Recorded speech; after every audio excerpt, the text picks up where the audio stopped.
This video gives you step-by-step instructions on your NoiseScout location share view and how to automatically send emails, such as this one, when sound pressure limits are exceeded. This video is a follow-on from the NoiseScout How to Connect video.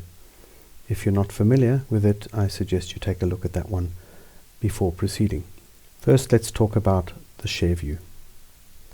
It's accessible through this link, which you can copy and send to your customers. The share view gives your customer view-only access to the location. Location parameters cannot be changed through the share view. Each share view is unique. It's determined by the URL and applies only to the location where it was created. It's active until the location is deleted.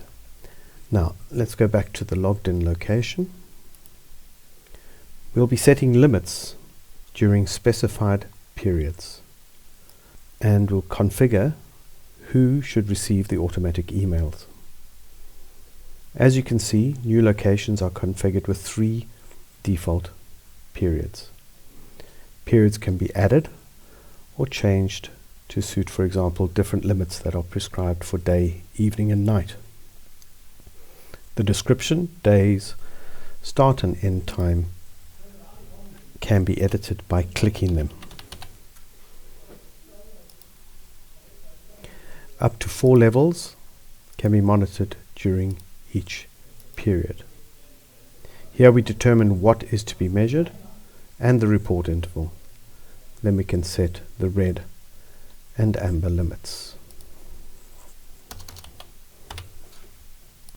Once you've set up your periods and limits, click the Save Changes button.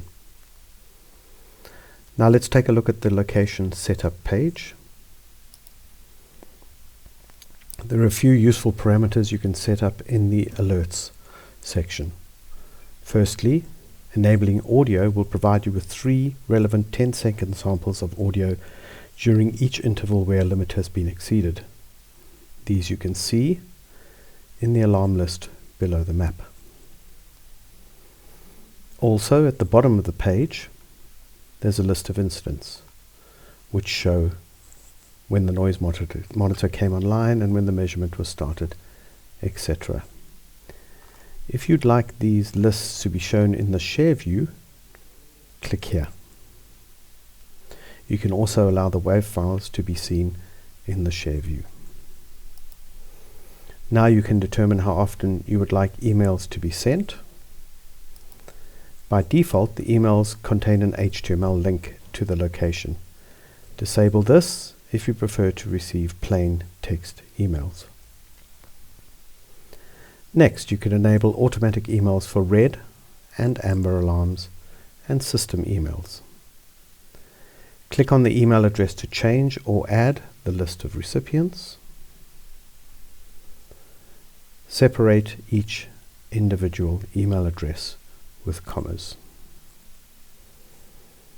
Click this button to test the email and verify that your email lists are correctly defined.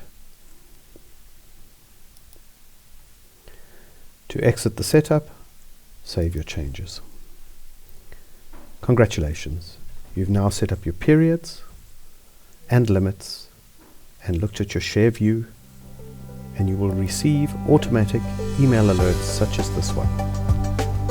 See you next time.